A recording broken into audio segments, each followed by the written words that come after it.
Laude, nama Anies Baswedan dalam beberapa bulan terakhir ini muncul sebagai salah satu baca pres 2024 dalam berbagai lembaga survei. Dan yang terkini adalah muncul dalam Rakernas Partai Nasdem. Nah, bagaimana para relawan menanggapi hal ini?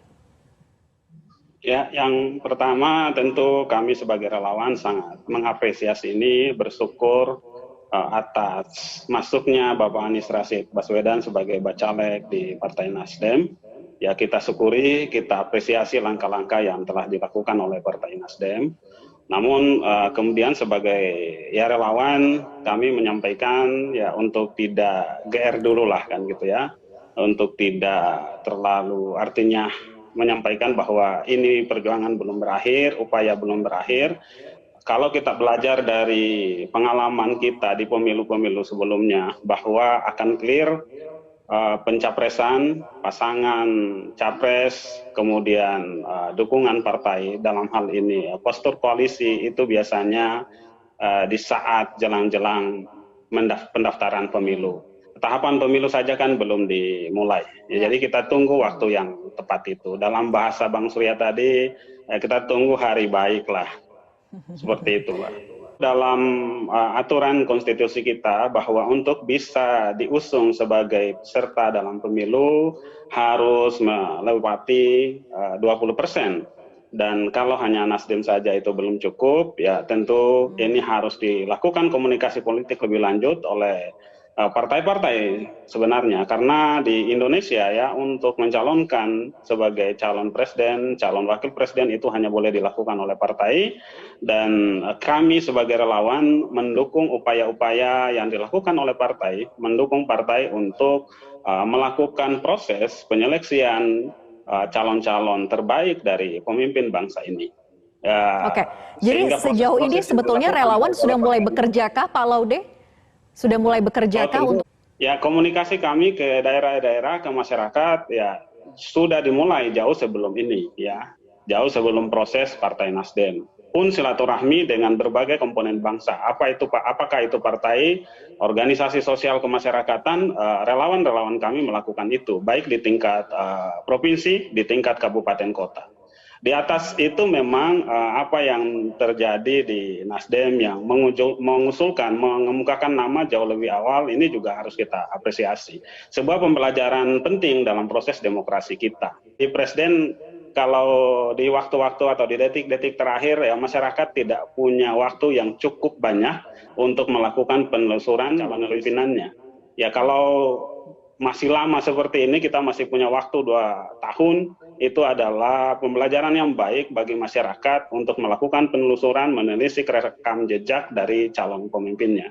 Jadi sebagai relawan ya kita dukung upaya-upaya partai, apapun itu partainya, ya termasuk salah satunya Nasdem, kita apresiasi itu dan kita dukung itu dalam upaya melahirkan calon pemimpin bangsa yang terbaik untuk mewujudkan Indonesia lebih sejahtera ke depannya.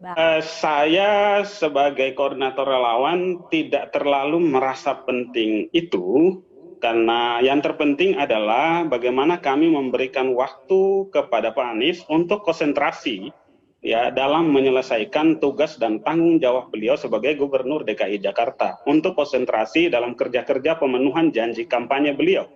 Ya, tentang kesiapan beliau, saya sendiri punya keyakinan belajar dari pengalaman bagaimana beliau saat itu maju sebagai calon Gubernur DKI Jakarta.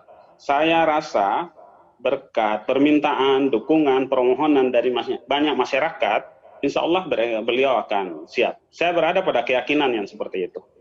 Kerja-kerja hari ini, bahasa sederhananya saya sampaikan begini, kalau Pak Anies kemudian tanggal 16 Oktober 2022 selesai, ya mudah-mudahan komunikasi ataupun kerja relawan di berbagai daerah ini kemudian bisa menjadi panggungnya Mas Anies keliling Indonesia. Ya, karena hampir seluruh Indonesia saat ini jaringan relawan Anies Rashid Baswedan, apapun itu namanya, ya sudah ada dan sudah terbentuk ya. Tinggal penguatan dan konsolidasi lebih lanjut untuk turun sampai pada level terkecil, misalkan di RT RW yang basisnya TPS.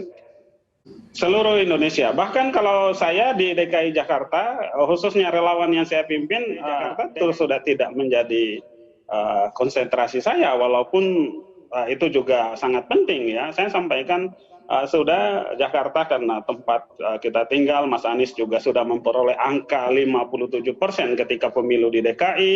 Ya biarlah nanti mungkin di bulan Oktober baru kita konsentrasi. Konsentrasi kita hari ini di luar DKI Jakarta, dan saya dari tiap minggu, tiap liburan keliling. Hari ini pun saya tidak ada di Jakarta, saya ada di luar Jakarta kan gitu ya. Ada konsolidasi di 2 kota hari ini, dan mudah-mudahan ini adalah tanda baik bahwa Mas Anies sangat diharapkan oleh masyarakat Indonesia untuk maju sebagai pemimpin Republik Indonesia. Harapan ini tentu ada dasar karena track record Mas Anies dalam memimpin Jakarta begitu sangat kelihatan betapa banyak kebijakan-kebijakan beliau yang beliau keluarkan, dan itu sangat bermanfaat untuk masyarakat. Banyak contoh yang bisa kita sebut, betapa banyak pembangunan fisik yang Mas Anies dan jajarannya di pemerintahan DKI Jakarta hasilkan, kan gitu. Betapa banyak penghargaan yang Mas Anies dapatkan dan pemerintah DKI dapatkan. Ya, 3 aspek ini dapat menjadi instrumen bagi masyarakat untuk mengukur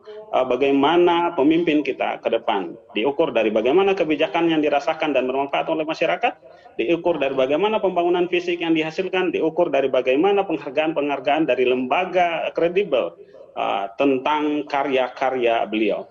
Ya, ini yang memang menjadi keunggulan dari Mas Anies, dan kita para relawan selalu sosialisasikan ke seluruh lapisan masyarakat.